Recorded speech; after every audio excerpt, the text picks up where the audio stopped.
Kljub temu, da je bilo seveda zaznamovano predvsem z covidom, je bilo to leto za nas izjemno uspešno. Leto, ki ga lahko rečemo, da je bilo leto presežkov. Za nas je seveda izjemno bilo pomembno, da nam je uspelo v tem času urediti vso dokumentacijo, da smo dobili v svoje okolje podjetje. Predvsem za nas je izjemno, da smo lahko pridobili praktično največjo investicijo v gospodarstvu v letošnjem letu, to je na državnem nivoju, to je TPV, zraven tega pa še dve podjetja Narajan v Slovenski vasi in pa City Connect.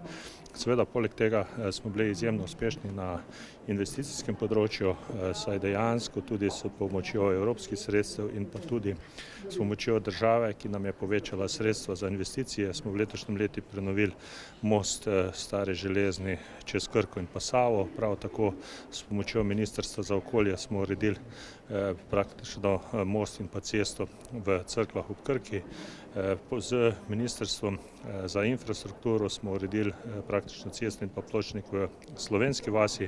Gradimo v tem trenutku dva vrtca, to je Dobova in pa Artiče. Za Dobovo smo celo dobili sklep, da bomo dobili tudi sofinancirano. Zraven tega pa seveda me veseli, da nam je uspelo urediti vso dokumentacijo in pa tudi priditi soglasja, da nam bomo lahko oziroma da bomo začeli graditi dve kolesarske steze, to je kolesarska steza Dobova Brežice in pa naprej kolesarska steza proti Krški vas, prav tako pa tudi hidravlične izboljšave skupaj z Bistrico ob Sotli. Zraven tega nam je uspelo energetsko sanirati kar 15 objektov skupaj z praktično Petrolom, prav tako pa smo za to dobili skoraj 1,7 milijon tudi nepovratnih sredstev z Evropskega sklada.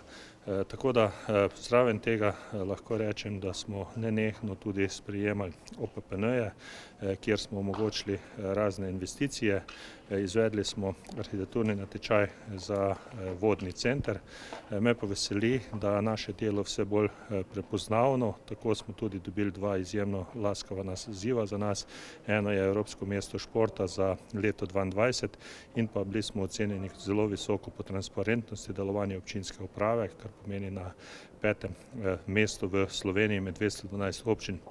Seveda, jaz moram tu še izredno pohvaliti tako delovanje občinskega sveta, vseh zavodov, prostovoljcev in pa tudi občinske uprave, kajti jaz verjamem, da v občini Brežice je bilo sodelovanje izredno, vse stvari so tekle nemoteno, več ali manj so bili vsi dokumenti tudi zelo soglasno potrjeni, kar pomeni seveda, da v občini Brežice znamo skupaj stopiti ob časih nepredvidljivih in tu bi posebej izrekel zahvalo vsem, ki pri tem sodelujejo in pa seveda čestital našim občanom vse dobro v prazniku in jih vabim, da tudi v naslednjem letu delujemo tako enotno v dobrobit.